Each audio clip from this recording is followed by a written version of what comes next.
violence doesn't shock us anymore. Not even death lasts forever, as a daily diet is elusive to the many. All the factories are closed. Nothing's made here anymore. No one works. All the unions busted. Everyone's gone fishing. All the fish are dead. Even nuns have dildos, and confessional chambers are not safe for your young sons. The cross is a sword used by conquerors, stuck in the heart of the earth. The richest country in the world is morally bankrupt. The president's a joke. Sounds like an emergency to me. Some take it as a joke, a hoax to keep the peace at least, or at least to keep the peace. But I really need to know, are you listening? And can we all get to the same page in this book of life?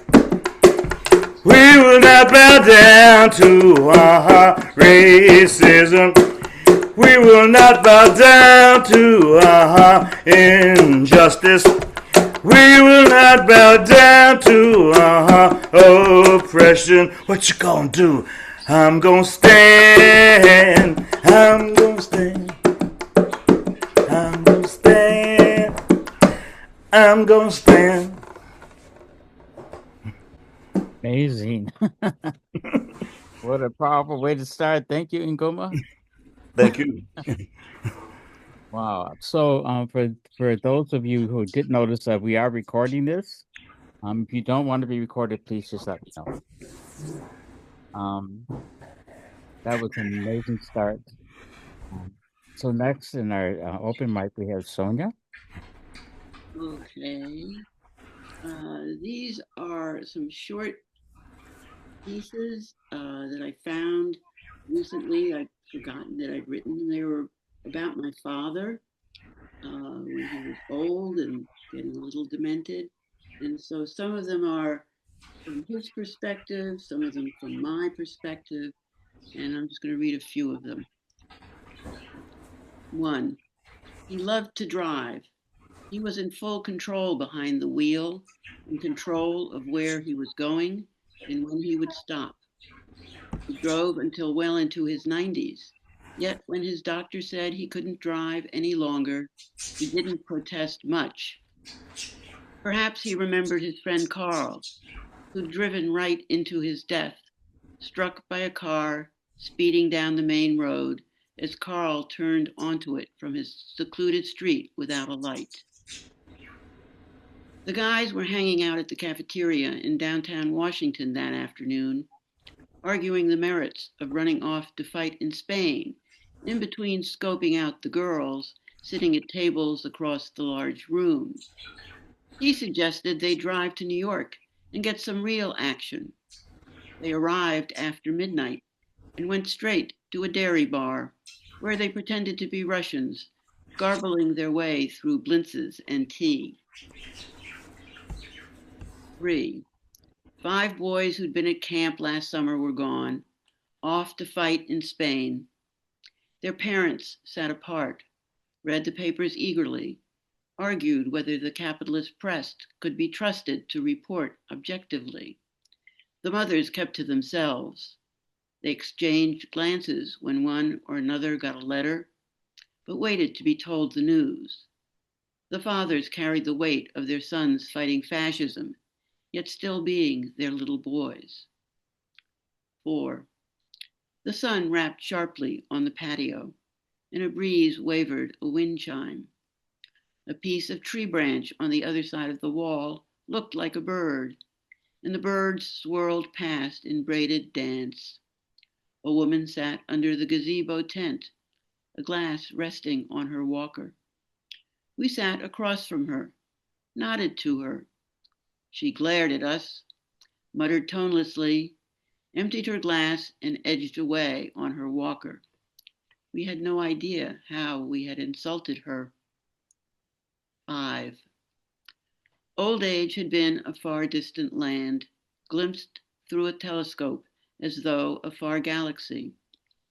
But visiting her father smashed her into that distant star, and minor irritations, dry skin, dry eyes, aching hip, loomed as gateways into that now neighboring community, welcoming her with frail limbs and damp kisses. Time no longer felt limitless before her, but a narrow room with no window, and the door lock clicked behind. Thank you. Wow, thank you. That was amazing. Very a lot of beautiful metaphors and imagery. Thank you. Thank you, Sonia. Thank you. Um, so next we have Janice, and then maybe we'll go to our first feature after that.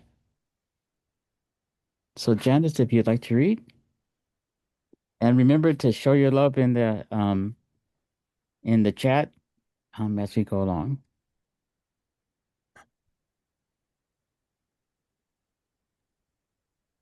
Am I unmuted? Yes, you are. Oh, okay. Okay, thank you. Just a short poem called An Intellectual Mystery. I hunger for answers of things unseen. What makes trees grow? What makes them green? I've studied the stars, the planets too. Science has taught me why skies are blue. Intellectually speaking, I pat my own back, but I still have questions as a matter of fact. If knowledge is to know and wisdom is wise, what really lies beyond the skies? I've heard stories of heaven, I've heard stories of hell. No one's returned from either, no one can tell. There's a book called the Bible, which many believe. It makes people fall on bended knees. These people talk about a spirit, they talk about a soul. They treasure this book as if it was gold. Why are they happy when the world is in strife? Why do they speak of a better life? But they can't explain what is above, and they can't say that this book is full of love. They talk about things that are unseen. They call it faith. What does that mean? They seem to have a hope that I don't understand.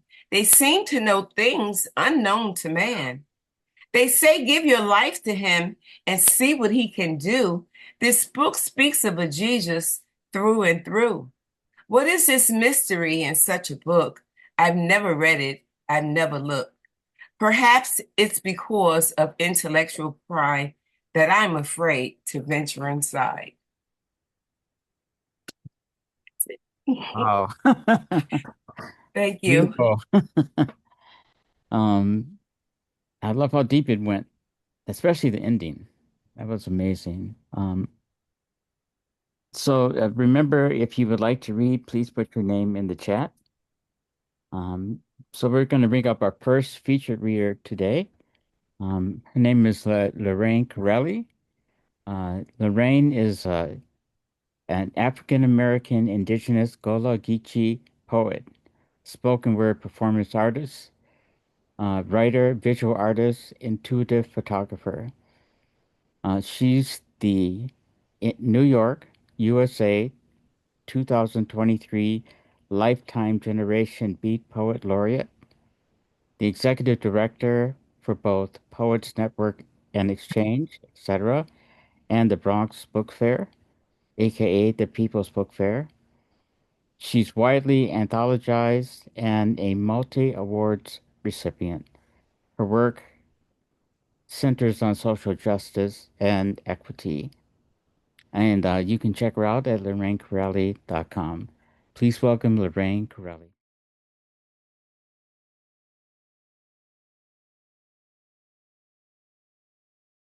Thank you.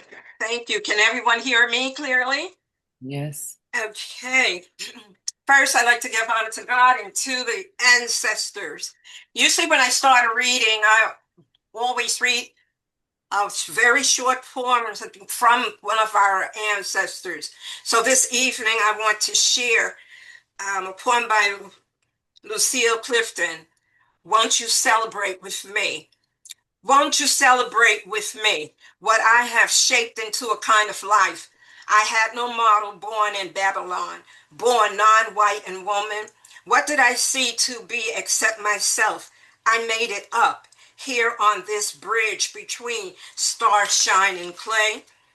My one hand holding tight my other hand, come celebrate with me that every day something has tried to kill me and has failed. Lucille Clifton. Creating home. Poems are labored and born, the lifeblood of ancestors and ancestral memory. Memory residing and breathing in ancestral DNA, heart, head, and spirit. I come naked to poetry with words rooted in generational purpose, faith, hope, and longing. My poems carry generations of seeking and living in multiple heads. I am the newly born, hungrily seeking her mother's milk and the reclaiming of self. The languages, customs, cultures, histories, and herstories of the ancients, existing in foreign places where languages and customs do not, but should come naturally. Mama speaks of her indigenous mother Idella, her father and his enslaved mother Bella.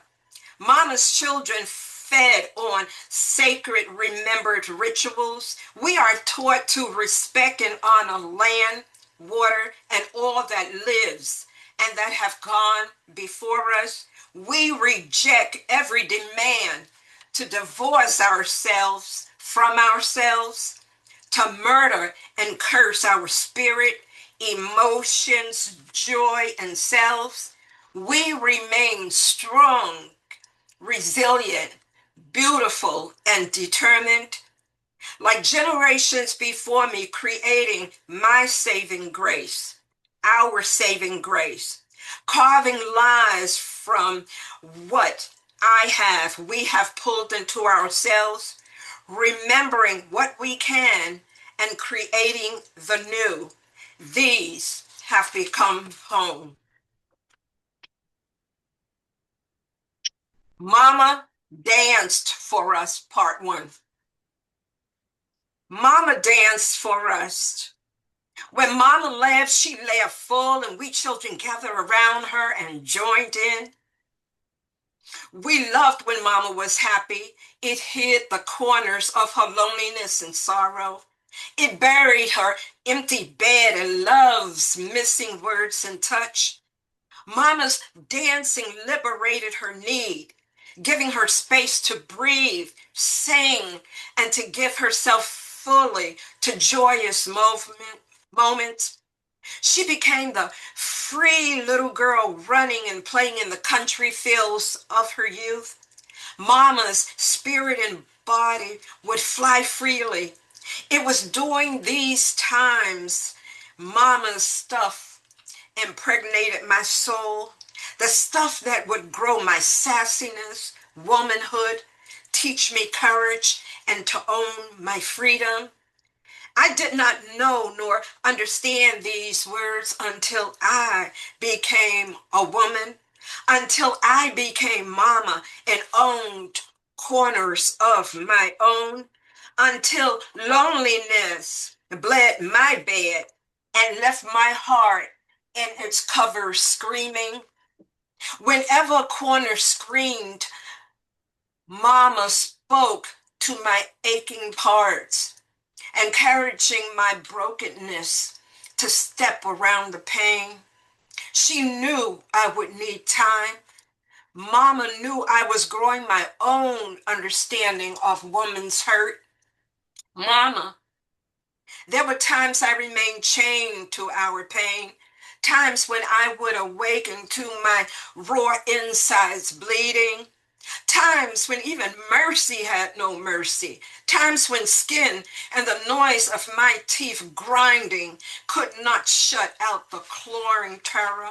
Mama, I have come to understand there are no liberating forces storming these gates.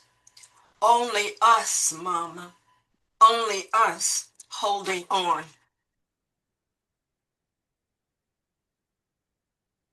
Domestics. Gentrification invades our eyes with its growing visual stench. I would love putting food on our tables, cleaning invaders' homes. It is our need we hear when their children call us by our first names. Diamond mothers stroll, casually speaking on phones and window shopping, while we domestics disguised as nannies push carriages and strollers with children old enough to walk. There is no equality in this poem, only constant reminders of ancestral enslavement, apartheid, and their grandfather's Jim Crow. No neighbor, no friendship, only their great-great-grandmother's generational handed down privilege, entitlement, and matriarchal beliefs of ownership, greed, bleeding low wages, and stolen labor. It is love we breathe in deeply each morning, boarding buses and trains, preparing ourselves to clean Becky's filthy house. These markers remind us of classes divided by skin and memory. Purpose brings us here to these shores, promises of citizenship and always a better way of life. It is these promises, this seduction, that temporarily cools the fires burning in our heads. Our silence does not translate into docility and acceptance. We are both masters of this understood and agreed on generational deception. In this dance between the haves and have-nots, women in opposing cultures, our smiling lies hide our revulsion, thoughts of our goals and freedom. Daughter of ancient blood, bone, and spirit, I carry the bones, blood, and spirits of my ancient ancestors. I was born eating their sorrow, tears, joy, strength, and courage. I am the warrior living within their hopes and dreams, the one whose tongue summons thunder, the one holding memory, the one refusing my captor's death in God. I am the descendant of civilization's beginning, the truth refusing burial. I call on the wisdom of my ancestors always. And on days and nights when there is no internal rest, I tell them I am not at peace, living in two heads, in two conflicting worlds. I am one of the stolen, spending her lifetime seeking my one true head. They listen closely and tell me, we must pray. Spirit brings me to the water well, where I meet with those long gone, the ones whose spirits fill the oceans, and me with holy prayers of thanksgiving and the unrelenting will to go on. We offer prayers dedicated to the holy ones, speak of honor, sacred earth, wind, water, sky, the cleansing power of fire and life. This is how we love and birth generations. Daughter of ancients, you must live, they tell me. How else will future descendants know and survive? You are drum. You must hold and tell our stories. I raise my heart to sky and water, planting my oath. I come before the gods of my ancient ancestors, humbled on bended knees. My prayers are for the healing of generational trauma and terror. I pray for evil's end, the healing and cleansing for those born to hatred without souls and spirit, those trespassing against your universe, humankind, and creation. Holy ones, hear your daughter's prayer and grant mercy.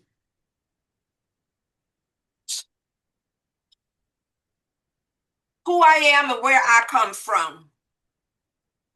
I was raised by a Southern, geeky, hardworking, hard-loving, strong woman, a woman who strutted her sassy daily to sacrifice and make ends meet, a woman whose tongue breathed fire and planted hope, a woman whose hands were magic, taking chicken feet, neck bones, chitlins, onions, spices, bell peppers, and created feasts. A woman whose loneliness could birth fear in dangerous scenarios. A woman whose love owned the soul of her children. A woman whose memory still has the power to ignite anger and loves forgiveness. A woman who loved her children and lift her dress, shouting, ah, shit, when dancing. A woman who loved God and knew she was loved. A woman who weaved collard greens, cornbread, and candied yams into stomach quilts and married smothered chicken and gravy to rice. A woman who knew lonely and at times ached for companionship and passion. A sexy and sensual woman, a smart, common sense woman who ate books and taught her children to do the same. I come from a people whose skin was kissed by the sun and sung about by the gods. I come from clotheslines, pins, wash tubs, homemade baked biscuits, and hope. Laughter, strangling pain, go to the back of the bus, ancestral ritual, cotton plantations, raped humanity, midwives, breast milk and fight. I come from butcher knife carrying women whose knives could rip through flesh like butter caress bread. I come from don't write no checks your ass can't cash. Don't start no shit, won't be none. Fuck with me and get live thrown on your ass women. I come from defiant by any means necessary women. Go next door and tell Agnes I said loan me a few dollars until check day. Paycheck gone, no loan. May have to sell some pussy, not going to let my children starve women. I come from stolen opportunity, anti-lynching, civil and human rights fighting women. I come from brave warrior women, Hatshepsut of Egypt, Candace of Meroe, the Kahina of Maghreb, Amina of Hausaland, Helena and Sabawinga of Ethiopia, and Zinga of Angola, Dana Patrice of Congo, Mtasi of Sotho, Rana Valona, the first of Madagascar, Yasantawa of Asante, Nihadra of Zimbabwe, Harriet Tubman, Fannie Lou Hamer, Billie Holiday, strange fruits stringing from the poplar trees. When and where I enter Paula Gittins, part of my soul with him, Winnie Mandela women. I come from, oh Mary, don't you weep, and kumbaya, come by here women. I've been liberated all my life picking crops from sun up to sundown. Never got no rest, women.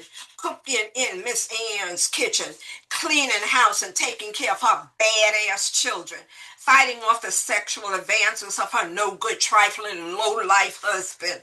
I come from confident and defiant women who gave less than a damn about anybody, much less a man's approval. Hey, Leroy! Hey, Leroy! Man, I heard your woman ran off with that fine woman living down the street. You know, maybe she would have stayed had you not beat her smile from her spirit. I come from women who brushed, stroked, need, pain, and troubles with baby. Baby, come by late tonight when my children are asleep. Your right hand doesn't have to know what your left hand is doing, women. I come from women who never pass judgment on another woman's need, knowing loneliness and a hungry body sometimes overruled good sense.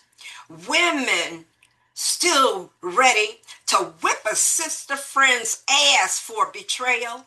I come from women who shared food and watched out for each other's children. I come from look at me in my face when I'm talking to you. Who you come to see, me or my shit house? Why your eyes looking all around my house? If you don't like what you see, get the fuck out, women. I come from yelling out the window, sitting on the stoop, looking through the peephole, loud talking, laughing women. I come from women and men whose love and pain birth blues, jazz, bebop, country, hip hop, merengue, it's salsa, it's all classical music. Who am I and where I come from? I come from ancestor women and men whose bones still cry out for justice, buried beneath murdered earth and ocean. And this is my love poem to all of you. When you write, write unsettling words, uncompromising, unfriendly, unafraid to be ugly words. Write words that crush and unearth truth, buried beneath revisionist historical stench, stolen history and appropriated genius, and your ancestral mothers and fathers rape blood. Write words that tear at skin, choking your throat until birthed. Unapologetic words dismantling privilege, entitlement, and supremacy. Do not silence nor sell your ancient tongue. You were bought and paid for long ago.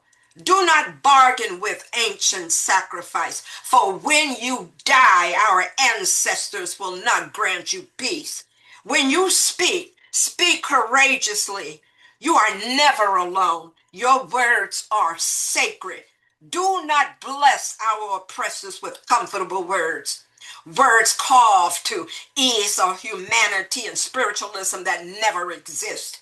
Teach your daughters not to crave, nor to suckle undeserving murderous blood, and your sons not to dishonor ancestral sperm and foreign wombs. When you write, my beloved, when you write, fuck them hard with our trauma, anxiety, fears, depression, strategies for daily survival, and centuries of terror. Only then, when you die, will our ancestors welcome you. Thank you.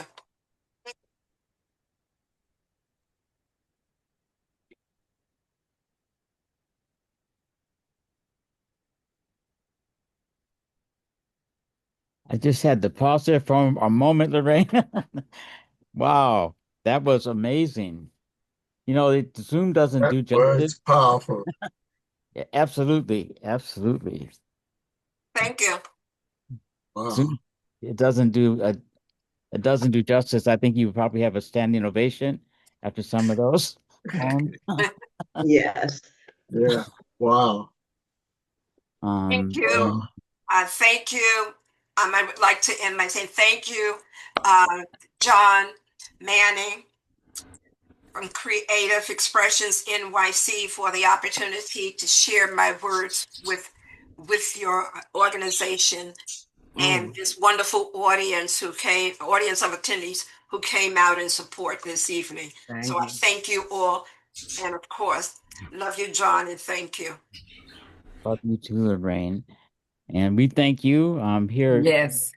we have Heather Archibald, Aaliyah Abdullah Mata, Marilyn Thomas King, Sonia Jaffe Robbins, and Angela Brown that are all on the Creative Expressions Committee that puts all of this together. This has been, it's amazing. Lorraine, so we're going to go back to the open mic. Right now I have Laura, Jill, Kim, Frida, and MTK. If you would like to add your name to the open mic, please feel free. You have about 3 minutes to read. So next one we have Laura. Read. Hi, long time no see a lot of people. Wow, Lorraine, wow. And so good to see here Nagoma and John. I've been out here in Sag Harbor, and I want to share 2 poems. I got inspired by Nagoma's rhythm, got me. And but the first poem is about my diagnosis day, and it's called On That Day. On that day, doubts surrounded me like trees touching each other's fingers, the foreboding forest grasping limb to limb, arching over my head. Yet I kept moving forward, foot in front of foot, beyond the morass that enveloped my soul, my souls, looking for a clearing through the gaps between the branches, the openings between the darkness. Through the vines of cynicism, though the vines of cynicism tugged me down, I kept lifting myself up like a fawn's first footing, fighting for solid ground. I kept moving forward, not knowing where I was. Though darkness was in my line of vision, I sliced through the fear, the fog. I kept moving forward, kept looking up, beyond the crimson chaos, the gray shades of doubt, allowing light years of hope to do what was best. I kept moving forward, letting my faith do the rest. Amen. Nothing was so scary than what was ahead. Nothing was so powerful than lifting my head. Catching the glimmer of hope on that day, I kept moving forward, somehow, some way. 28 years ago, I was diagnosed with AIDS and given 6 months to live. Oh my gosh. Oh my gosh. But you can see I'm still here, so that doctor. The next one, just like I said, I was inspired by the rhythm and everything. So this is called Brown Skinned Girls with Negroid Features. Brown-skinned girls with Negroid features grow up either exotic or creatures, labeled different from head to toe, from skin to hair, from eyes to nose.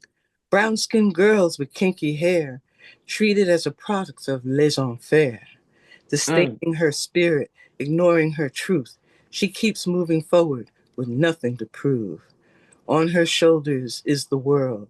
She carried its weight since a little girl. Brown-skinned girls with Negroid features are patriots, heroes, healers, teachers, as fierce as a tiger or a butterfly in flight, as beautiful as a sunset and the sparkle of midnight. Thank you. Thank you so much. That was amazing. It's good to see you still here. Yeah, Yeah, yeah. it's still crazy after all these years. It's still crazy after all these years. I remember us being in a workshop together many years ago. Yes, Yeah. yes. Isn't it wonderful? We're still writers and know it. That's right. We're still here, still doing our thing. That's right. Yeah.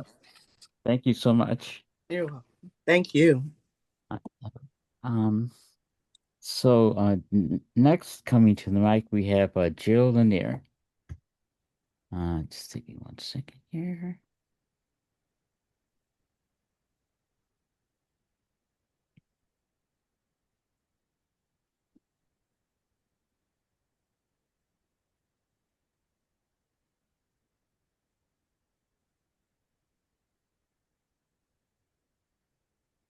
Okay.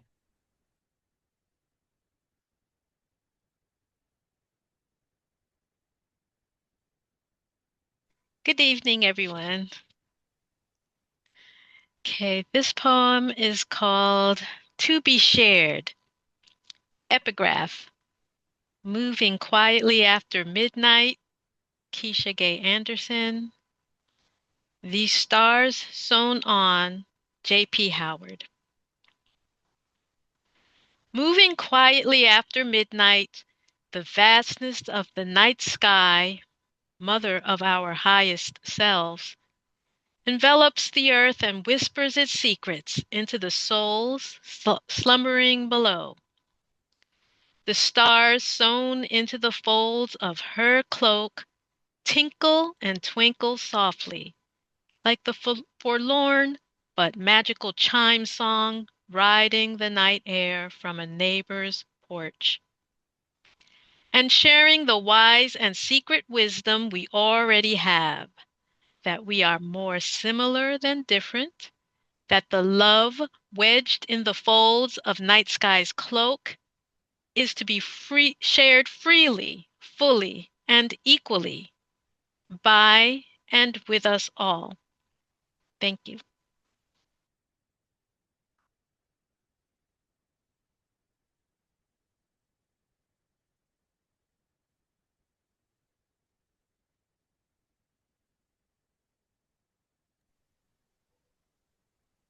Thank you. Wow. You're muted, John. Yeah. Fire. Sorry. I had to mute Jill and I are in the same room. So I had to mute myself so that we don't get echo. Thank you again, Jill. That was great. So next we have Kim Brandon, and then we'll go to our next reader. Hi, everybody. Okay. Thank you for this opportunity. And man, the poetry is hot tonight. I'm going to read two, a little poem and a little poem that's a little bit bigger. The first one is Time for Another Love Poem. Time to get my big old love out of the pawn shop. Time to collect bottles and cans for 5-cent deposits. Before somebody buys my sweet love, before they repurpose my joy, before they strip off the patina, mistaking it for dirt. And this is the second one. And this is from my friend Anna. I remember the sound of my heart swelling in my chest. I remember wanting to cry out loud. I remember biting my bottom lip to keep the sounds on the inside. I remember that sick feeling and asking for a bathroom. What I remember most from meeting my father was all the stories I had told myself. None of them could come true, not for me. I remember the first time I saw him. I remember how one leg was a bit shorter than the other. I remember how he smelled of old liquor and cheap perfume. I remember my dressing up and expecting he would do the same. I remember he didn't seem interested in the reunion, and I had waited 10 years to have. I remember him look past me at a woman in tight white shorts. I remember us not saying much to each other. I remember wanting to slap him for not picking himself up. I remember him finally, you know what? You look just like your Aunt Claudine. Now, Claudine could shake a mean jelly, and you the image. I remember him getting up and humming a little tune. I remember him doing a side glide shake move. I remember him asking, can you shake a mean jelly roll? I remember him extending his hand for me to join him. I showed him my roll. It was more jam than jelly, but I shook it anyway. I remember him showing me a step or two. I remember him beaming, showing me where to shake to the beat. I remember I liked him instantly. Thank you, and I'll pass.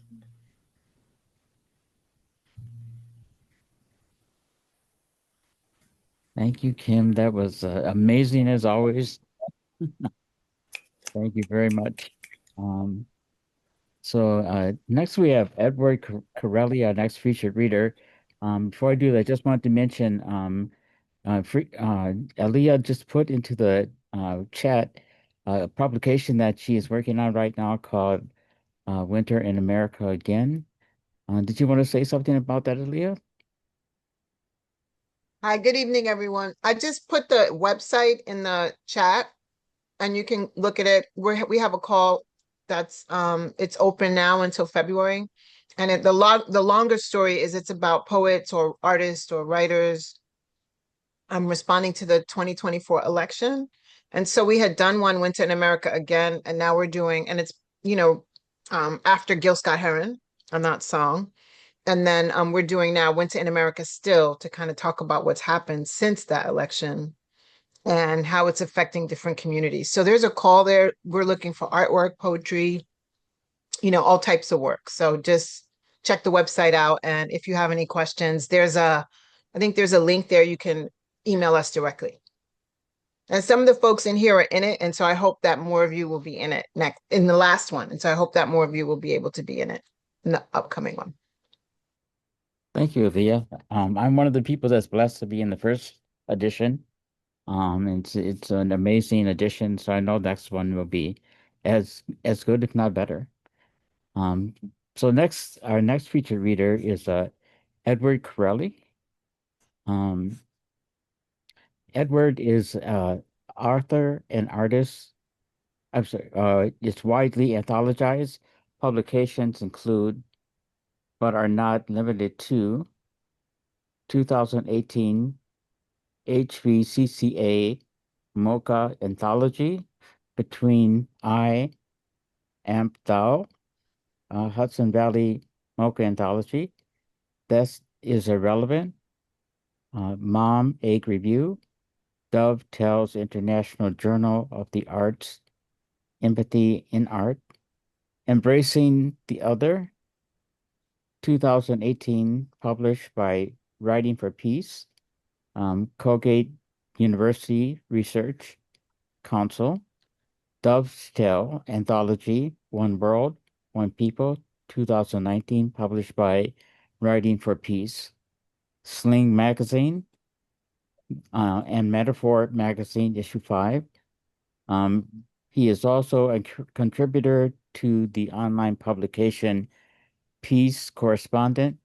His poem I, America appears in Split Rock as a pair of their poems of resistance, power,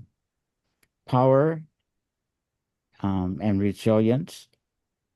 His performance piece, The Plea, is currently featured in the Studio Theater Exile exhibit, Climbing the Walls. His poems have been published in multiple National Beat Poetry Foundation anthologies. He is a Pulitzer Prize nominee and is author of, in 2 parts, Hieroglyphs Prima Facie, as well as 2 children's books. He holds a seat on the board of Poets Network and Exchange Incorporated, and is an advisor for the Bronx Book Fair. He is also a member of the American Bar Association and a volunteer legal advocate in the fields of human rights, cultural discrimination, housing rights, LGBTQ, ageism, and employment discrimination. He is listed with the Poet and Writers as an American poet and author and resides in New York. That's a lot, Edward. Yeah, You are a busy I'm man. listening to it, and it's like, wow. I know, that's what I thought. Yeah, I should have edited that down.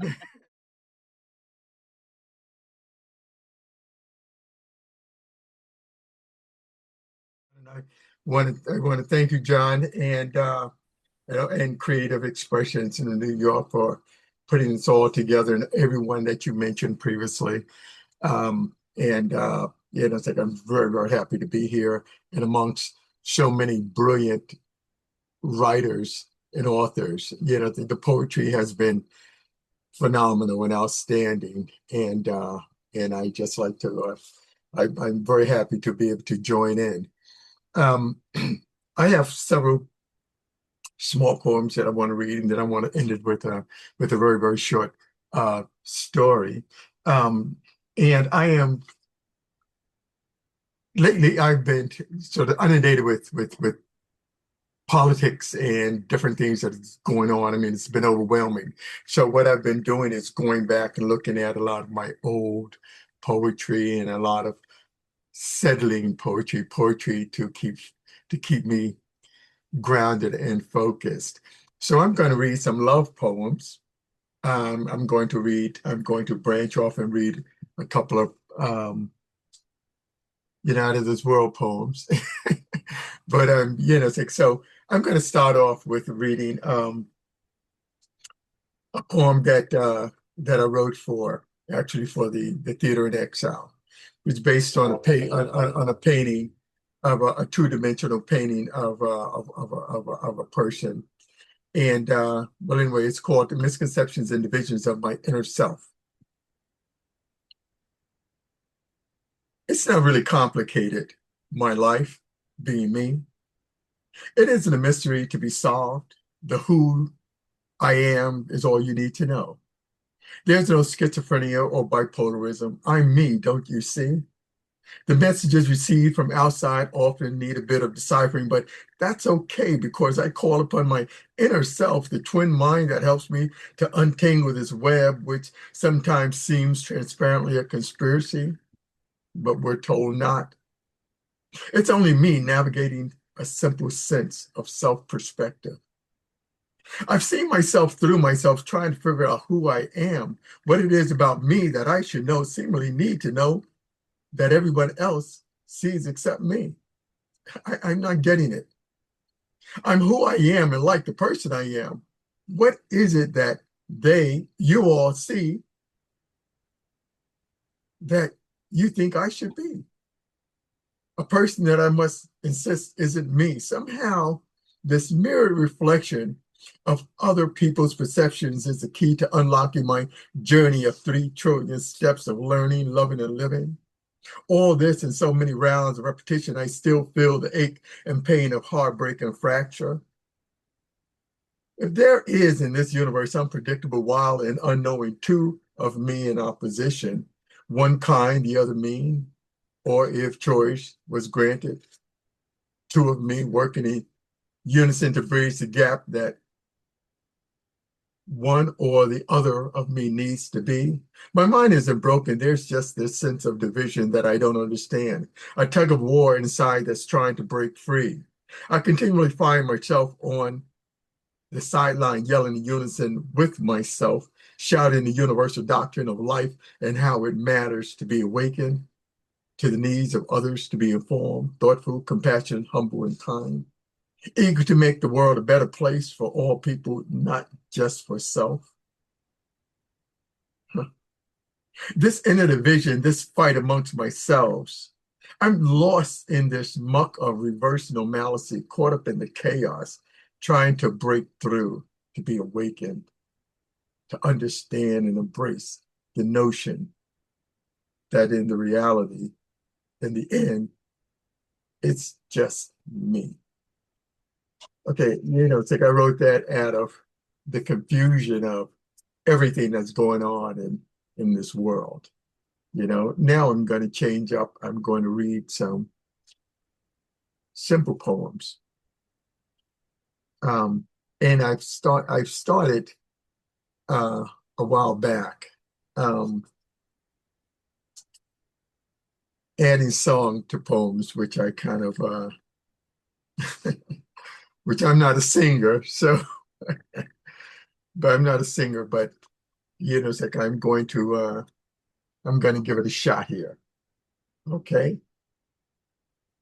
Okay. Jesus, okay. My little notes have dropped dropping off here. Okay.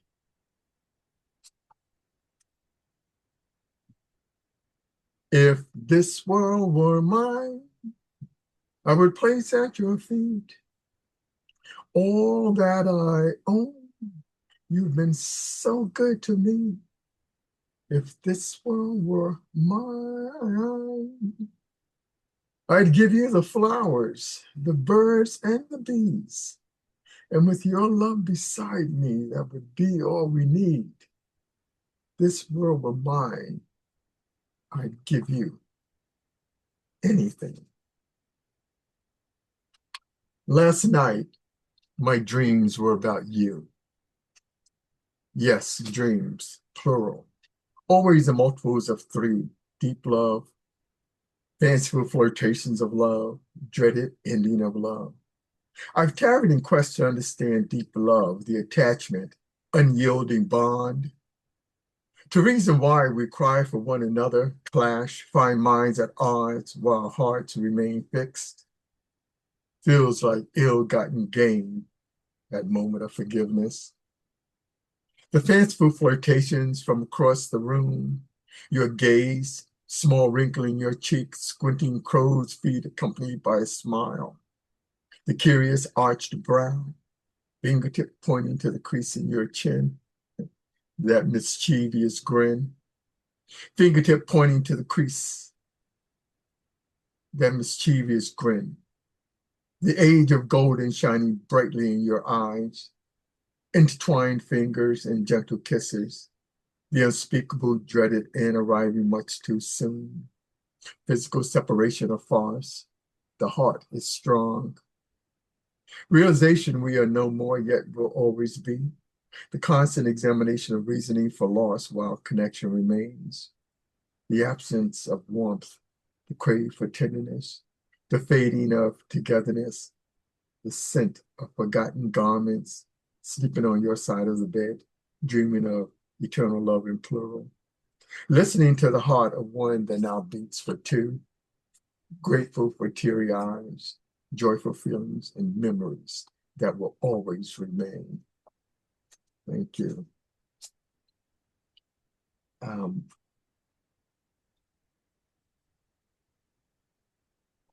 Well, here's one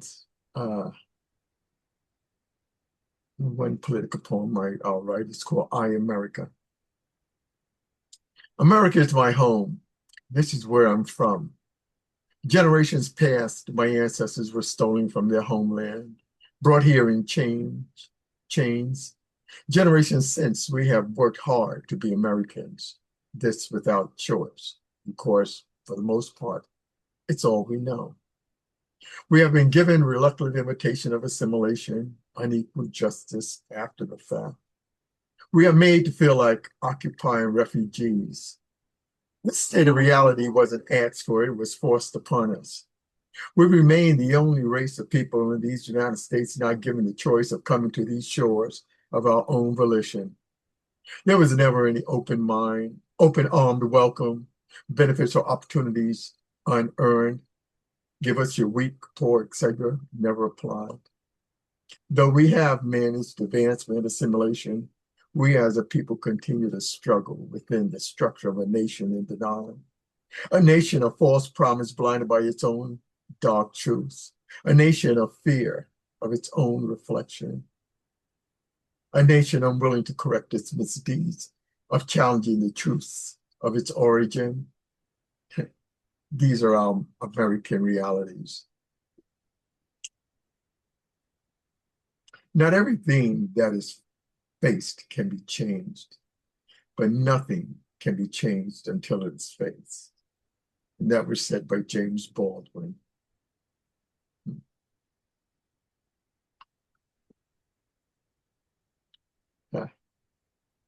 Well, there's another one that I'm going to go since I went down that road. It's called A Beacon of Light. Try and be home before dark, Mama used to say. I'll leave the light on for you. The original saying was, I'll leave a candle burning.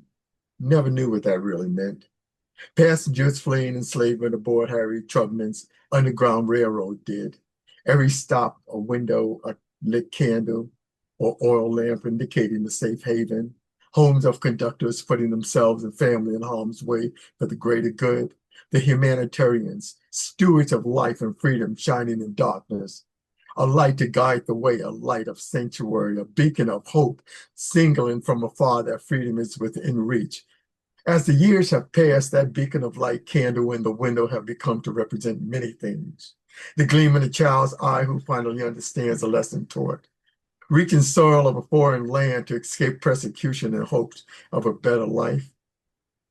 Hope in the vision of moving beyond the past and fulfilling the dream, believing in the power and promise of a man standing on a mountain yelling, yes, we can, yes, we can, yes, we can.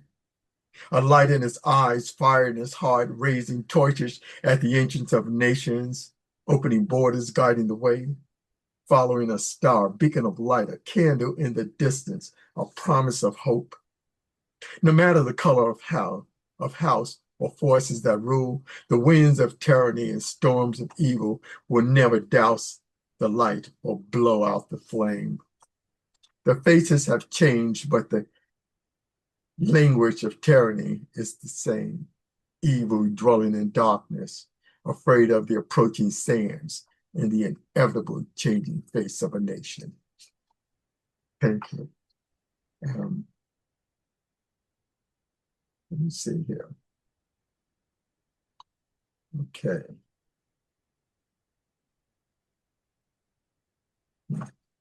This is called Nature's Song. It's actually the first poem that I've ever got published. The sound of nature, a beautiful song. The lyrics, the song will survive. The weak may fall prey. Human beings above all, given the gift of reason, compassion, understanding, conscience to determine who and what survives. Fear, poor judgment, not of nature, just the natural flow of human beings navigating a world of promise. Nature's song sung out of tune. Okay. All righty.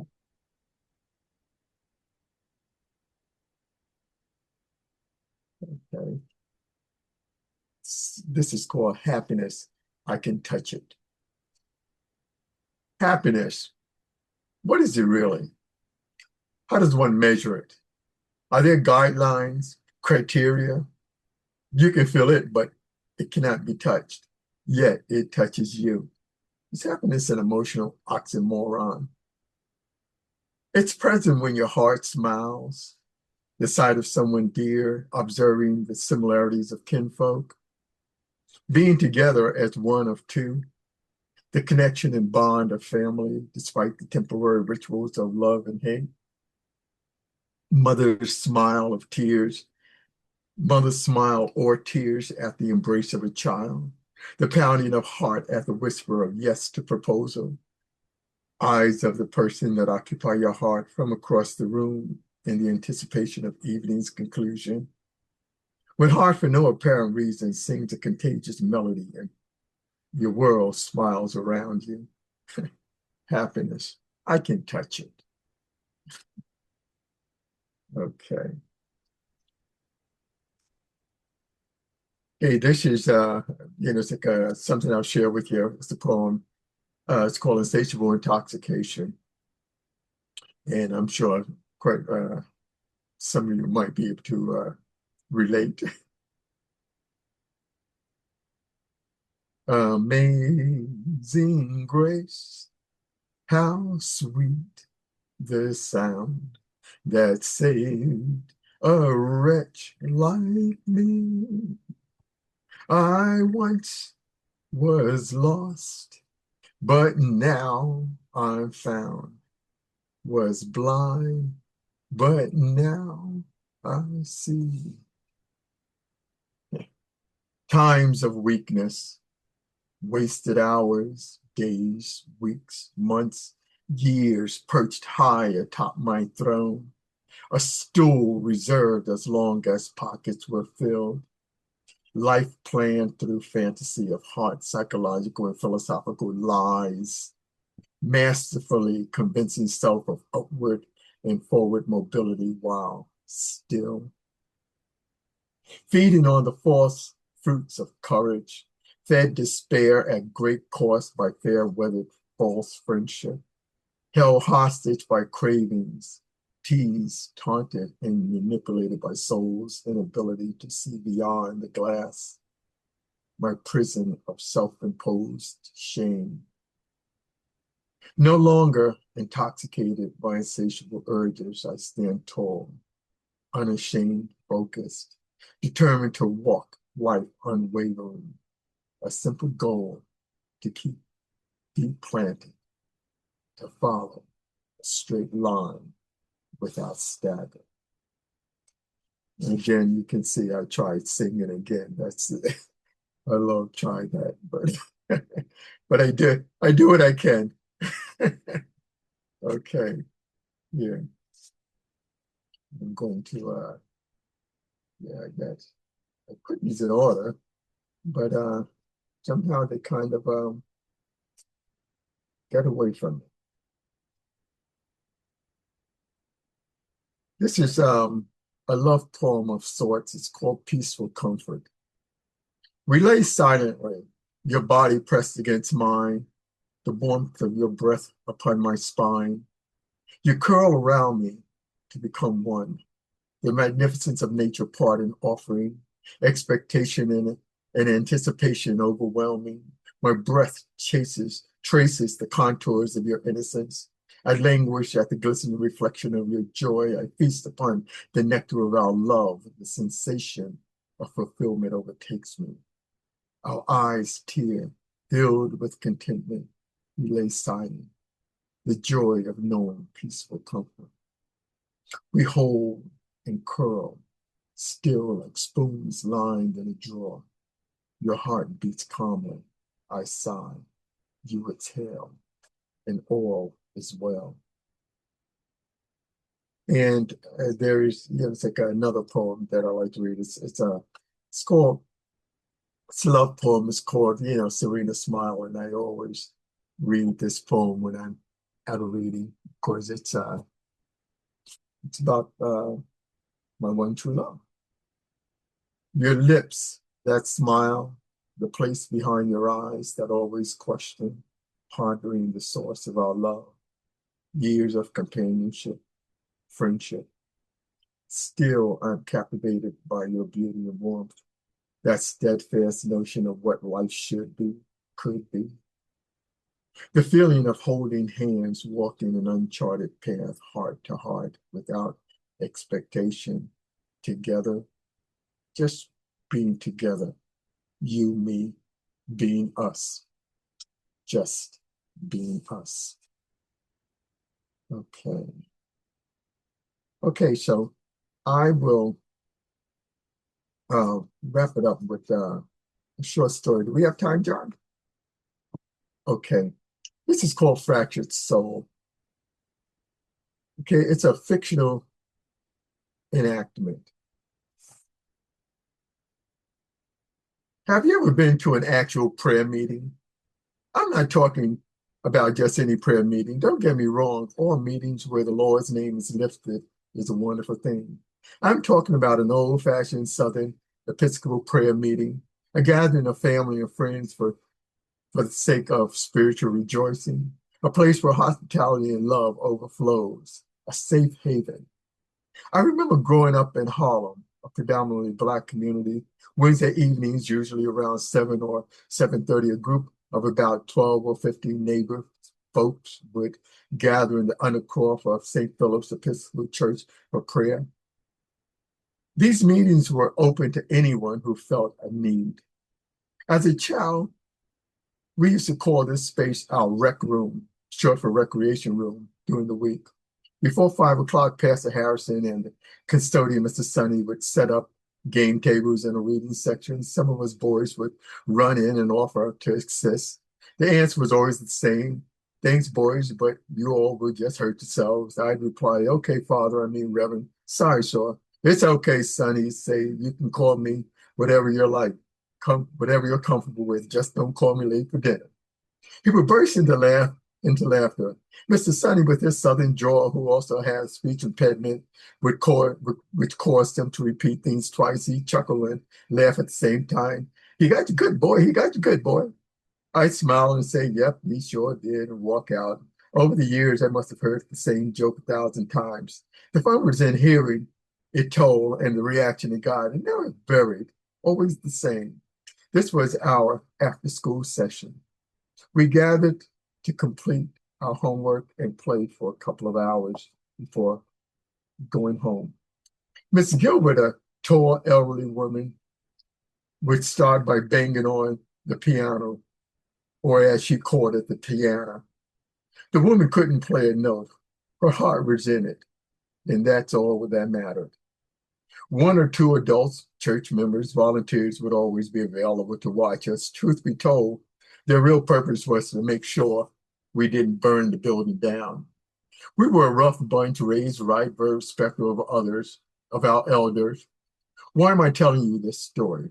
Because in the wake of the recent or distant South Carolina church tragedy, I want you to get a sense of the people we lost, what they represented to the community and family, the void that now exists in their absence. At most prayer meetings, folks start off at the refreshment table. Hot coffee, homemade muffin, finger sandwiches, you know the drill, unapologetic goodie grabbing. After snacking, greeting, and a little chit chat. Everyone sits around in a large circle. The pastor opens with acknowledging all the new faces. Once introductions are made, what follows is a welcoming in unison by the members.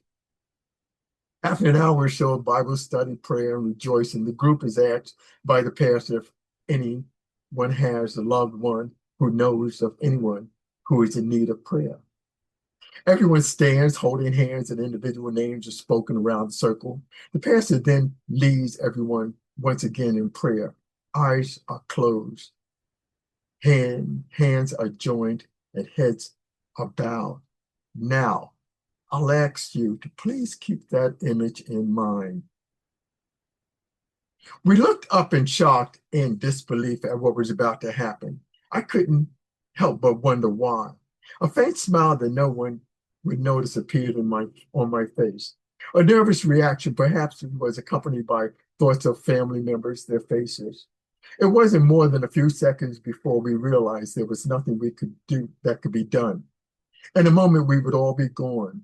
The words being spoken were inaudible. For me, there was only silence. My attention was on the young man, a young man not any different than any other young man I'd held hands with while praying, except, of course, he was white. A young fractured soul in need of prayer. Welcome into the house of our Lord. I, like the others, didn't fear death. The reality being we were in the presence of our Lord. We were, after all, in his house. He would look after us. There was no need. There was not any physical pain. The real pain was in knowing that once again a member of the flock had slipped through the cracks of humanity. Another, our brother in a lamb out of the gate, lost to the wolves that would bend his mind, raise him in hatred and release him to prey on his own. Blatant hostility, crimes against humanity perpetrated simply for reasons of indifference. The racial divide, that fundamental and proverbial crack in the nation's society, potentially with our men. Every person who chooses to believe in cultural cohesion, human equality, and democracy have a civic responsibility, a duty to stand and lead by example. Short of revolution, we shout enough is enough and perform the civic duty by casting a vote and understanding who we're voting for. As the shots rang out, we fell one by one. Our bodies lay heaped in a pile, the blood spilling so much that there was no way of knowing which of us it was coming from. The smell of gunfire filled the air. Before leaving, we paused to survey the carnage. The door opened and he exited as calmly as he entered. This time there were no open arms. My eyes closed and I, like the others, were gone. This story was dedicated to the following: downtown Charleston, South Carolina, Emmanuel African Methodist Episcopal Church, June 17th, 2015. Susie Jackson Grant, Ethel Lance, Reverend Dr. DePayne Nettleton, Tywanza Sanders, Myra Thompson, Reverend Daniel Simmons Sr., Reverend Sharonda Singleton, Cynthia Hurd, the Honorable Clementa Pickney. These are all unfractured souls. And with that, I would like to leave you guys on an up note rather than that.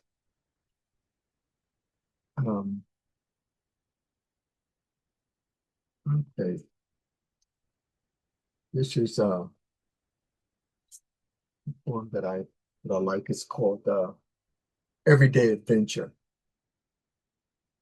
Waking up to clear skies, the sound of chirping birds, honking horns, the smell of fresh brewed coffee, the warm eyes and pure heart of the person I call partner, that gaze, the one that takes my breath away, a faint and reassuring smile of what the day promises.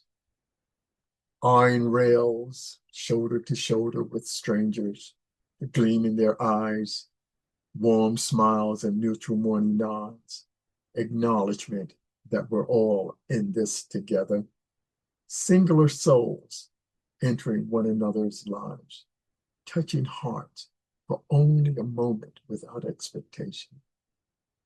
Life is good.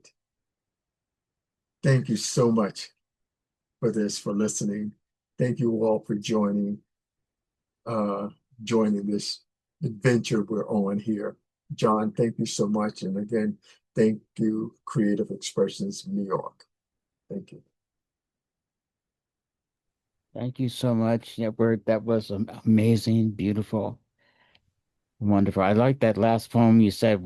You woke up with chirping birds and honking horns. It's like New York City. Yeah, New York that's City right. waking up. Yeah. Thank you so much. That was beautiful. Absolutely. Thank you so much, Edward. Thank you.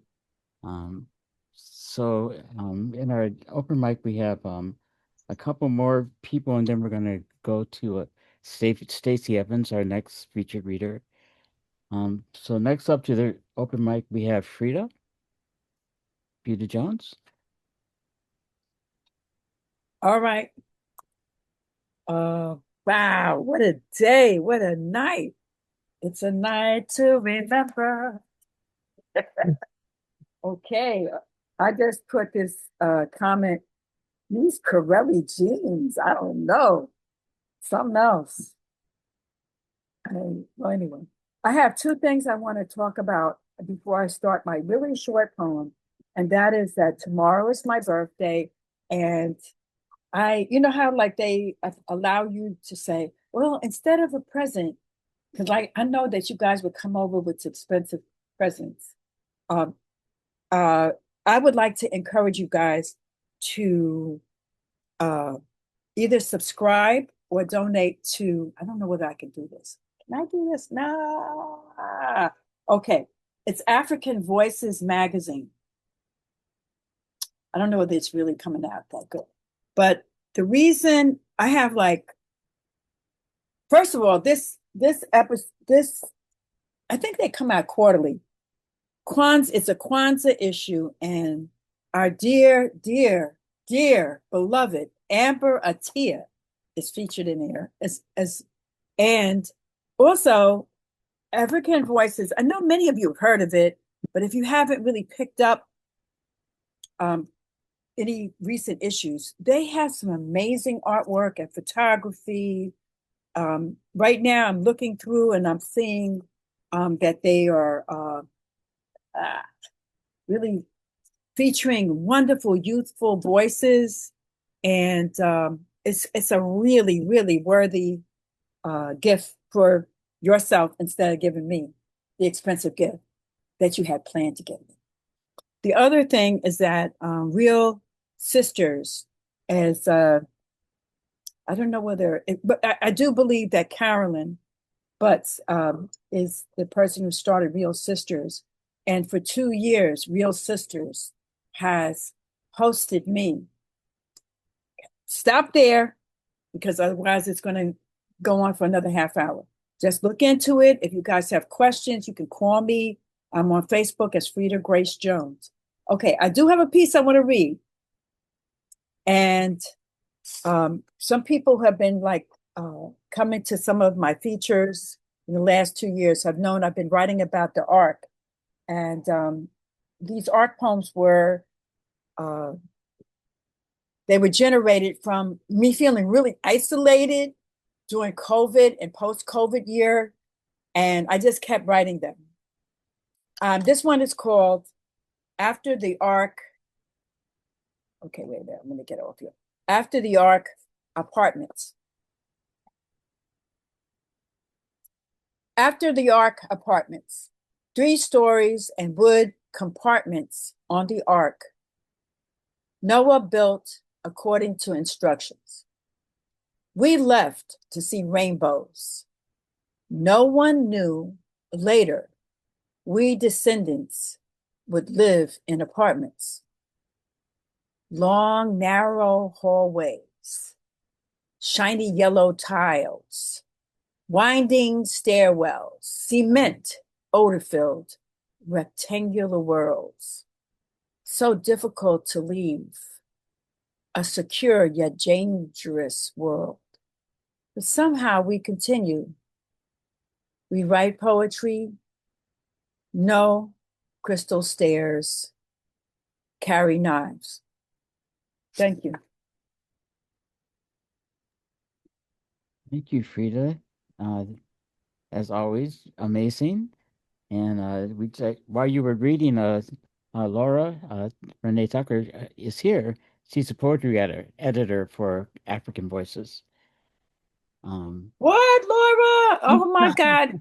First of all, I'm in love with Carolyn Butts. She just treats everyone in her realm like VIP.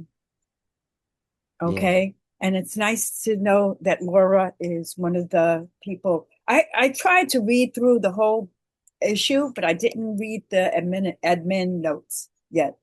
So congratulations on such a fabulous. I loved Amber's work ever since I was in Women's Writers in Bloom.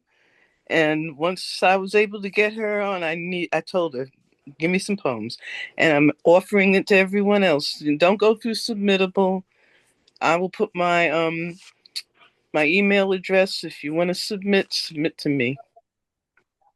That's fabulous. And also, I while I have everybody's attention, I want to let you know that I wrote that poem visiting Marilyn Thomas King during COVID and post-COVID year 2021. We people who met at the garden called Writing at La Finca, we still met in the winter. We needed each other. We supported each other. And we met up in Marilyn's home, where it was nice and warm.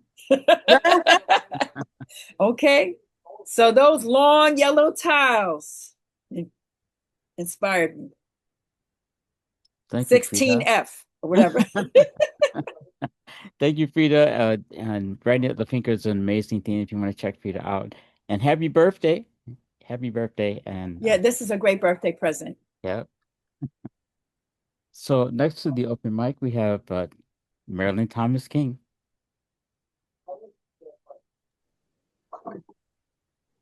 Hi, everyone. Happy birthday, Frida. Let me see what I got for y'all.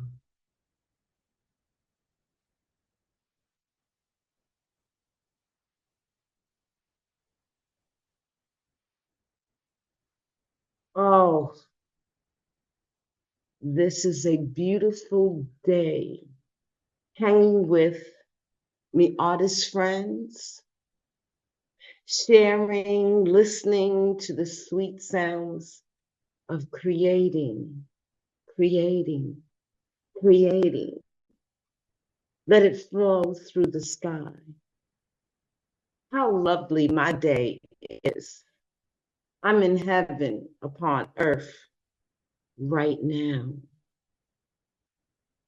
As this day winds down,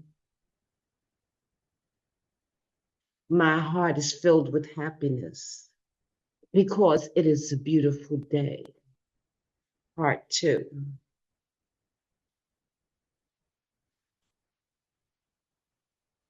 Why do we say happy holidays?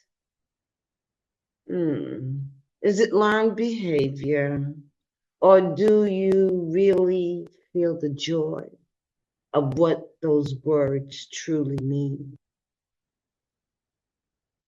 I smell the scents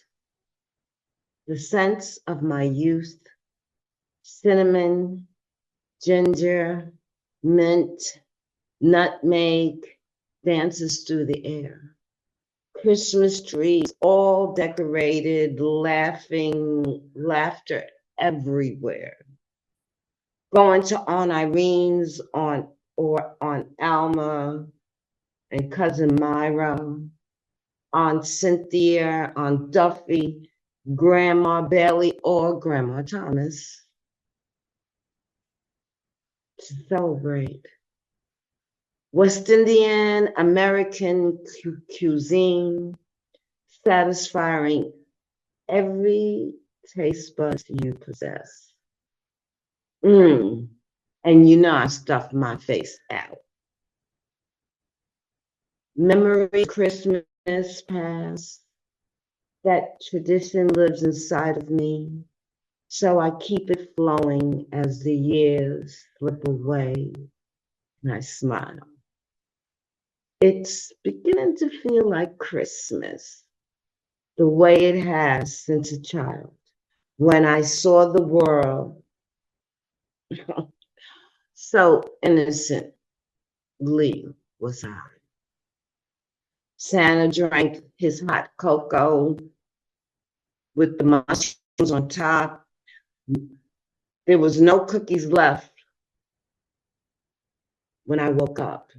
Getting ready to go with my parents to Macy's to tell Santa what I wanted, because I was a good girl. Did my homework and chores, listened to my parents, and watched my baby sister. So I know I will get what I asked for. How special it was being a child. Santa Claus is coming to town. Then Kwanzaa creeps in, and then Happy New Year. I'm out.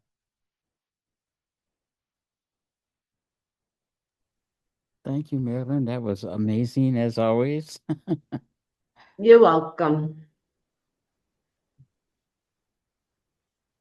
So next up, we have our next feature, Stacie Evans.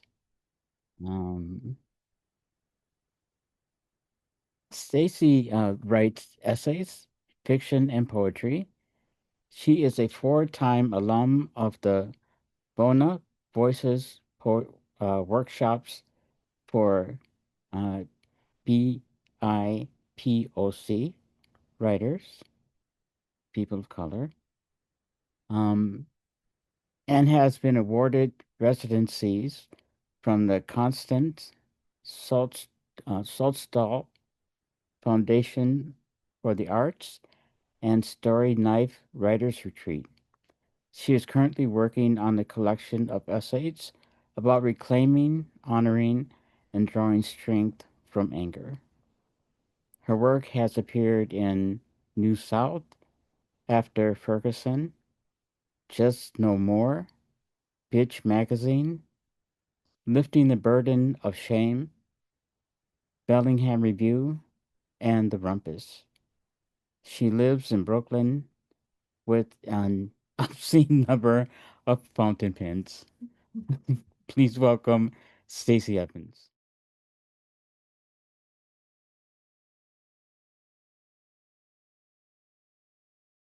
Thank you, John. And thank you, everyone, for being here and for inviting me to read.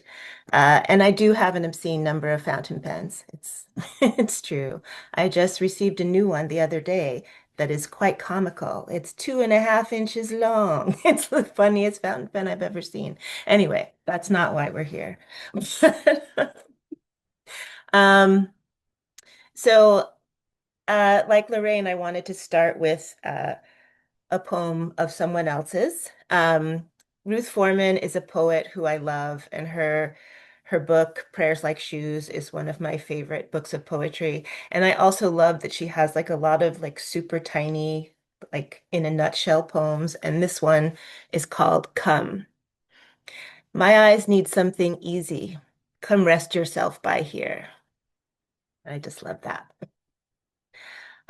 So yeah, I'm gonna read about anger because that's my thing. It's an essay, and this is an essay that I have been writing and rewriting for a really long time. And finally, a year ago, it actually got published in a book. But then when I decided to read it for tonight, I actually started revising it. So like it's it's going to go into some other form now. Who knows what? But so this is not the same version that was in the book. This is a new thing just for all of you. Um, so this essay is called Raging into the Future: Strength, Freedom, and Embracing Myself as an Angry Black Woman. I have lived my whole life with rage, deep in the body, roiling and festering at my core, rage. I describe myself exactly as Bruce Banner does in the first Avengers movie. I'm always angry, always. This surprises some people, people who've seen the sunny facade I usually display and don't take time or are just unable to see beneath that sweet surface to the flaming ball of white-hot rage beneath. I've had people I would happily have shoved into a pit of vipers describe me as Zen-like. My facade is good, but it never fooled my students. I taught high school and GED classes for years, and without fail, there would be a moment with every cohort when someone would say they hoped they'd never see me angry. Clearly, students saw right through to the bubbling magma at my core. There was little chance that they'd ever see me angry because I loved teaching and loved my students. Still, they saw me even before I could fully see myself. When I was a child, I learned that rage was wrong, so I fought it when it boiled up inside me. The result? Years of swallowing it, pushing it back, pushing it down, years developing the sugar smile face the world could accept. My anger isn't pretty, isn't sexy. It can be spiteful, clever, ice cold. It can be fanged and slavering. It is most often explosive, chaotic violence. Hence why people should recognize it and steer clear. Hence why I have worked to manage it. Like Banner, I'm always angry. Unlike Banner, I've never destroyed cities in my fury, but it has sometimes felt like a close thing. Like Banner, I'm always angry. Unlike Banner, I have two different types of anger: normal, healthy, justified anger, and spontaneous, irrational, volcanic rage. I have an auditory disorder called misophonia, which technically means the hatred of sound. But as a disorder, it means decreased tolerance of or sensitivity, reactivity to specific sounds. I've had it all my life, but only in the last 10 years or so have I known it's a real thing with a name and all kinds of other people who have it. When I first learned about it, it was described as very rare, but now it's estimated that 1 in 5 people deal with it, and that seems accurate given how many people I know who have it. Sensitivity, reactivity to specific sounds. Misophone's reactions to trigger sounds run a wide gamut. Some people become anxious, some feel afraid, some feel chest sweat or cry. And then there are the folks like me. We get angry. I don't know how angry other misophones get. I know that my reaction is instant violent rage, 0 to molten lava in a heartbeat. If you're making the sound that triggers me, all I want to do is punch you in the throat and rip out your hair by the fistful. This was the rage child me had to learn to swallow and also try to make sense of. I could understand regular, every person anger because the offense that brought it on was clear. But what was I supposed to make of my misophonic rage? It felt wanton, untethered, beyond my ability to hold on to. I thought it was evidence that I was crazy or evil, but I couldn't get rid of it, couldn't avoid it. So if I couldn't prevent it, I had to learn to control my actions when in its thrall. And so I constructed the sugar smile face, developed enough restraint to keep from punching throats. That was all pre-Avengers, of course. As a kid, I'd been a faithful watcher of Bill Bixby's portrayal of Banner, but Mr. Eddie's father didn't feel like a kindred spirit. I can only imagine the balm of feeling seen had I understood my connection to the Hulk back then. Misophonia was officially recognized as a thing and given a name in the early 2000s, which is great, but that was so very long after I'd spent most of my life being seized with killing rage apropos of seemingly nothing, rage that convinced me I was secretly crazy or evil. Rage and I were nemesis and companions. We had history. Living with her meant that I also learned to hold, manage, and diffuse my good anger, the righteous kind. Keeping my rage in check is a good thing, sure. But fear of the violence at the heart of my rage meant my control went too far. I swallowed her so completely that for years I couldn't call her out when I needed her, but kept her tightly shackled, certain that release was an invitation for her to burn down the world. For all my talk about throat punching, I have never been a physical fighter. I haven't struck someone in anger since I was 12. That year, I let my anger do what she wanted, or, to be most accurate, let her move me out of my own way so I could do what I wanted. Only twice, but that was plenty. Plenty enough for me to stay sure that the shackles were better for everyone. In the small, white, sleepily racist town where I grew up, shows of power or force were a regular part of our day-to-day. Fights after school, violent dodgeball, corporal punishment. We weren't strangers to the idea of putting hands on someone. But I wasn't a kid from whom anyone would have expected violence. I was both a silent, meek, go-along-to-get-along child and someone who had determined that her stock in trade was to be sunny at all times, happy and smiling no matter what. My hope was that if anyone noticed me, they wouldn't see me as threat or challenge. Their gaze would glance off of me and on to the next. People did notice me. John, for example, an older boy at school who showered me with verbal abuse, racist insults heaped on me every day, same time, same place, Monday to Friday. My attempts to stop him with my words failed. My attempts to ignore him and not give him any satisfaction failed. Then one day, I slammed my history textbook into his face. He opened his mouth, and I swung my heavy, outdated collection of lies and half-truths into his jaw. Book-slapping John felt so much more right than my diplomatic peacemaker efforts. I should have done it sooner. After that, he stopped waiting for me outside of social studies class and never spoke to me again. My book in his face was a language he was able to understand, the easiest and clearest of communication. I felt it in my body like a warm embrace, felt my anger scoff of haughty satisfaction, of justice delivered. She wrapped around me like body armor, and it felt good. I hadn't been enraged by John's insults. I was angry that they were unprovoked, that they presented my blackness as a flaw.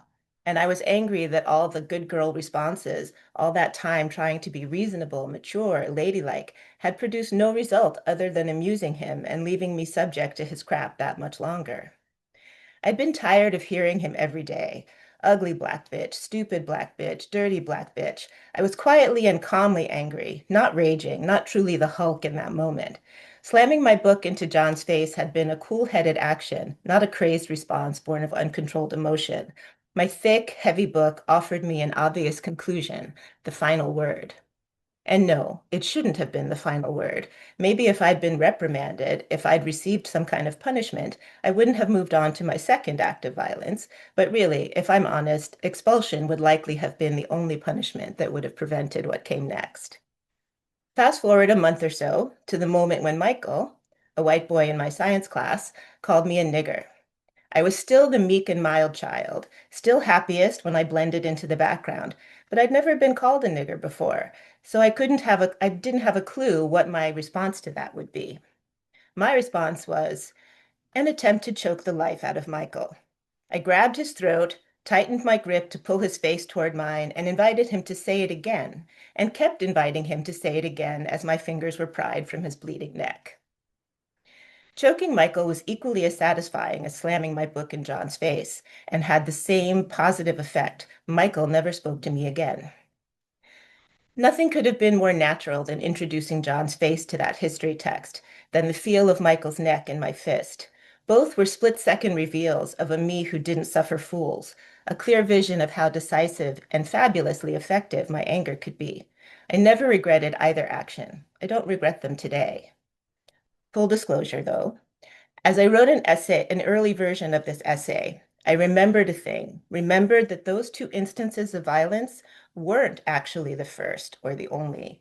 They were the first of that specific type of angry retaliation violence, but not the first signs of my willingness to get physical.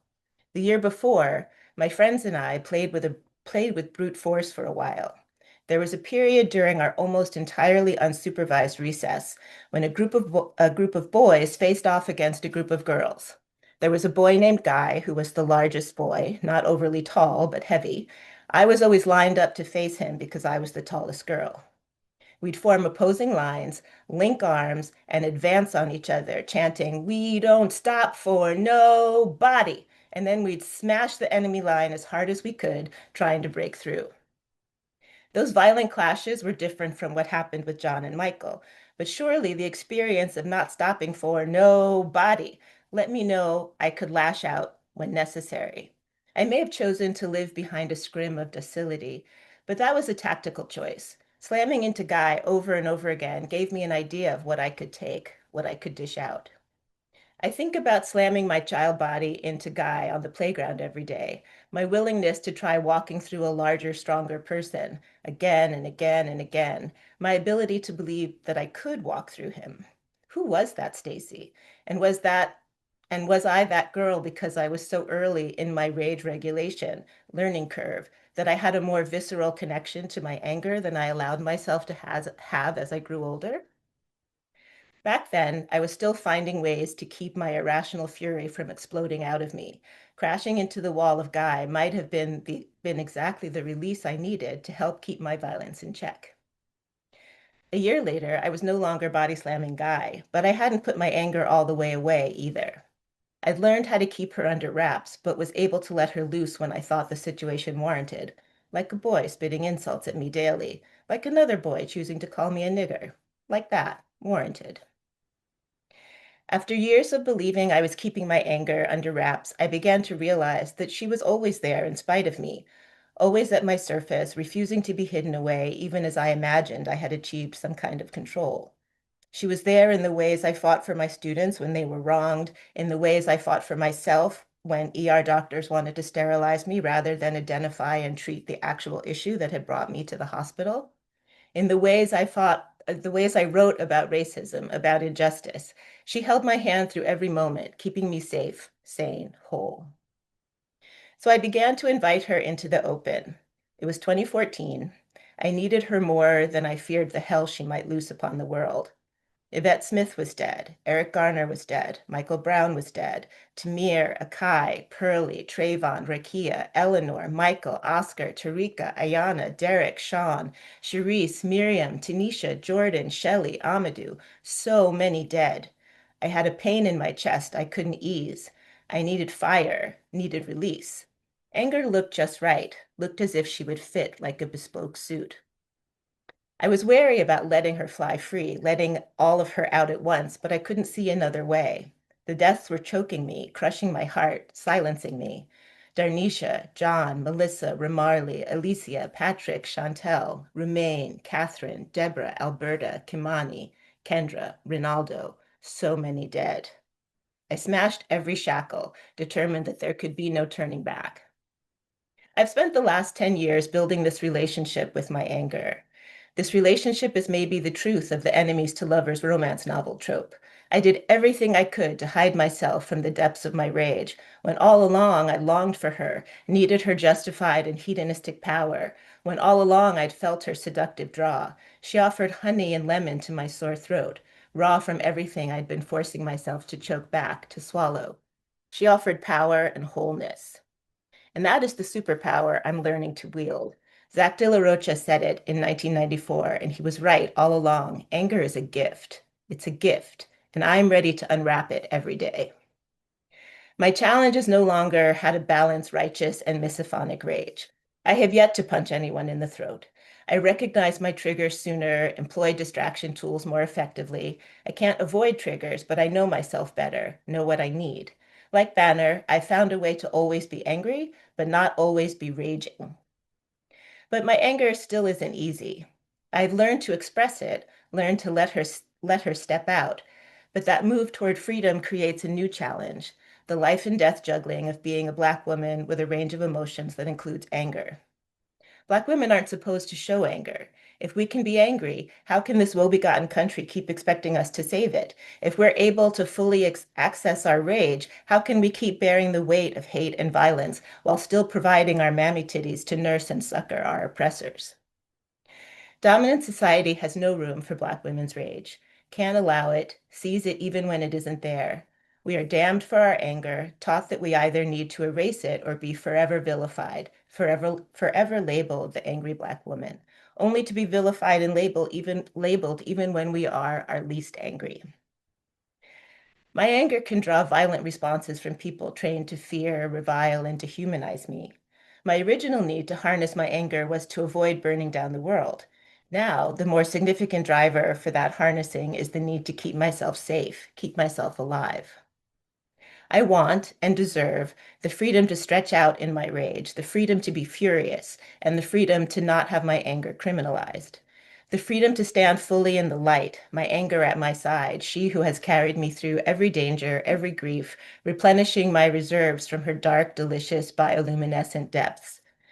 There's still danger in having no doors between me and my rage, still the possibility that she will burn everything. But sometimes everything needs to be raised, scorched back to dust so we can start again. The happy ending is that anger finds a way. My anger and my voice mesh beautifully. I keep her wrapped around me, melee weapon, armor and shield, amplifier, antidote, balm, and comfort object. I am settling into this relationship, finding and pulling away each of the scrims that still hang between us, placed in the name of respectability, of a false sense of safety. It was anti-Blackness that weaponized my anger when I was a kid. So it makes perfect full circle sense that it was anti-Black violence, the murders of unarmed Black people by police and vigilantes and white domestic terrorists, that has drawn my anger out once and for all, that has enabled me to forge this relationship I feared and ran from for years. No more running. I am an angry Black woman. I am angry, always angry. And I embrace that anger. I'm grateful for that anger. Anger is my way forward and my survival. My wild 12-year-old Stacie would approve. Thank you.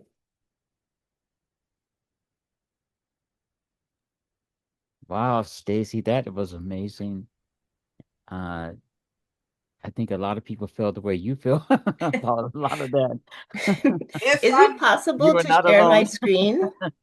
Yeah, please. I just want to share something silly. So for a while, I was working on comics, and maybe I will one day again. And my favorite thing that I have ever drawn, and I've drawn it a bunch of times now because I like it so much, is Angry Stacie, who is who is a fire breather, which I just get a lot of pleasure out of. I can't lie. So, um, she has been drawn many times. So thank you all. I really appreciate getting the chance to read that.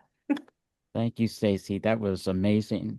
Um, you know, there's so many things that you said in there that it's sort of like when you're an African American, it's almost as if you're criminalized for being angry, even though you have so many things to be angry about, you know? Um, very, very powerful. So we're almost at But I 7. don't recommend violence. It worked for me, but I still don't recommend. I'm glad I'm not the John that you were writing about.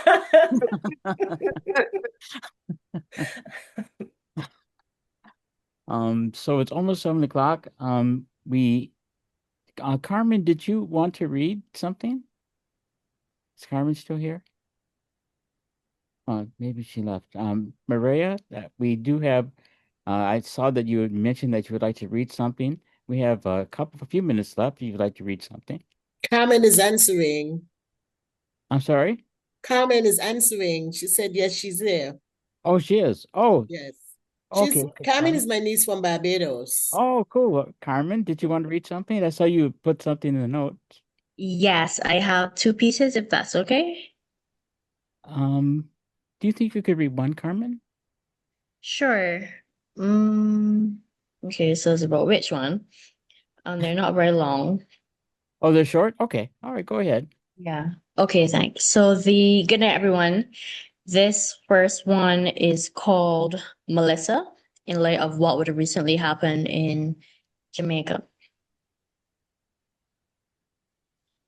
Liquid feet stomped on our rooftops before vengeful fingertips peeled back the cover over our heads, exposing us bare. Baby cries and mama's pressure rise as our homes and lives fell flat. No porridge, no paper, no pills. No pillows, no pads, no place. Stripped of the barriers that kept us sane, outside and inside are now the same. Hours became days as streets became rivers. No weeks will turn to years as our hearts quiver to the memories of Melissa. How she moved to make mankind mourn, missing lives, missing hope, and missing plans we made. A reminder that nature's mother determines everything. She creates, she takes. She unfolds the tucked away pages of our storybooks, once waiting to be told. She turns warm Caribbean sun, desert cold. The belly of our nation echoes like the drums of the sky, so we bolt to every vehicle passing by, humbled by hunger, humbled by need, grateful for every humanitarian deed. A once powerful nation, now connected by the tubes on the mercy of donations, clothes, water, food, homes, hospitals, schools. When do we rebuild? When will we have the strength to redefine our lives or rewrite our futures without even a pen? Thank you.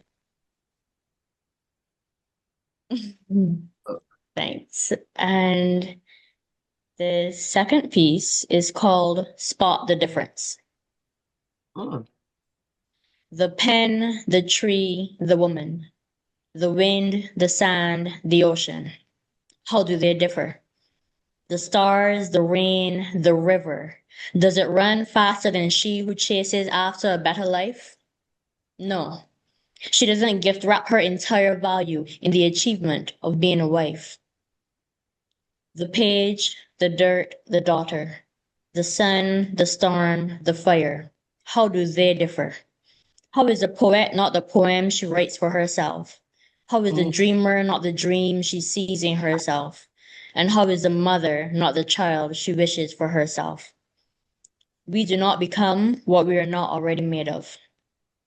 Sometimes the choices we choose slow us down, but who tells the wind to blow or when to be still? Who tells the moon when to be crescent, half, or wholly visible? The time, the mind, the means to become, how do they differ from anything around you? Thank you. Thank you so much, Carmen. That was beautiful. Thank you so much. Thank you. I'm glad you read them both. Thank you. So it is 7 o'clock, but we do have one more person in the that would like to read. So Maria, if you would like to read. Yeah. Hola, everybody. Took me a while to get on. Excuse me. And Yasmin too, John. I'm sorry, sweetheart. Okay.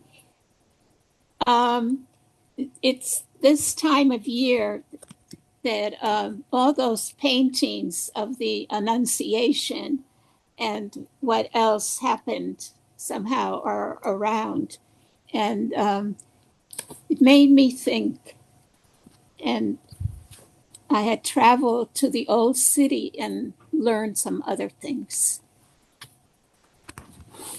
Unannounced, She was sitting quietly in her room, a book in her hands, relaxing in her red gown, a white lily in a vase by her feet, in her parents' home of thick walls with its courtyard, with trees, shrubs, and flowers north of the Temple Mount.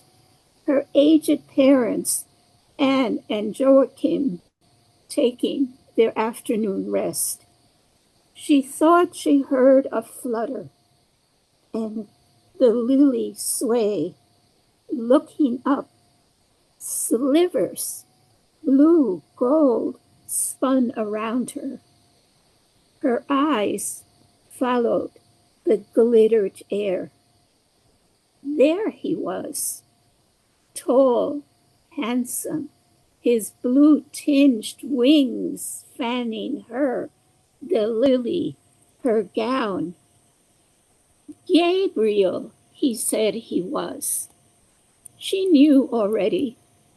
Her pious parents had taught her of the archangel of revelation, the one that had come to them in their elderly childishness to announce her birth and her destiny for great things.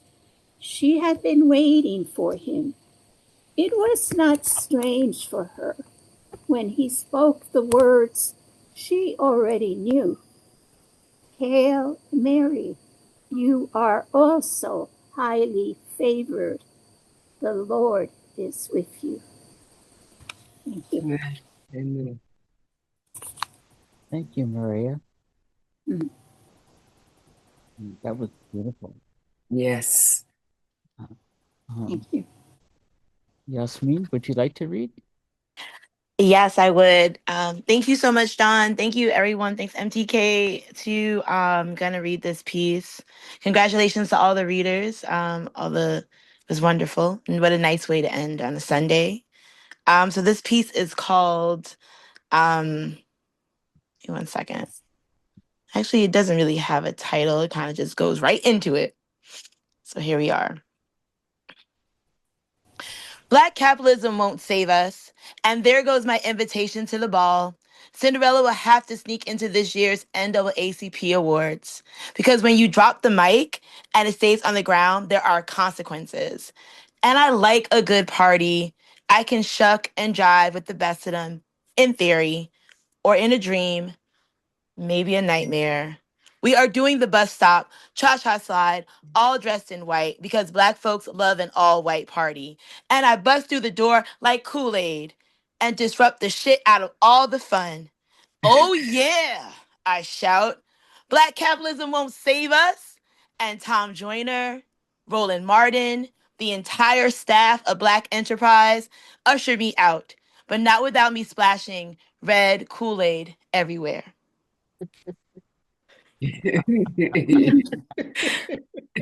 Thank you, guys.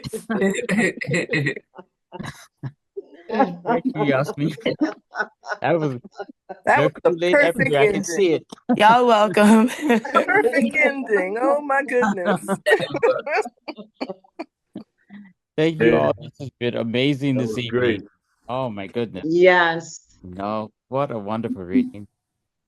Thank you to Edward, to Stacie, to Lorraine. Yes. Thank you for all the open micers. Thank you. What else can I say? Amazing. The mic was fire, John, tonight. It was. Absolutely. Yes. So everybody have a wonderful holiday season. We're Yes, gonna please. have our next reading in January. I hope you can make it. It's the second Sunday in January. Okay. So hopefully we'll see you there. Thank you for being here. Yes. Everyone, see y'all next year. Thanks, everyone. Happy holidays. Happy Hey, bye. Happy holidays, y'all. Stay well. Season Happy 3. holidays, everyone.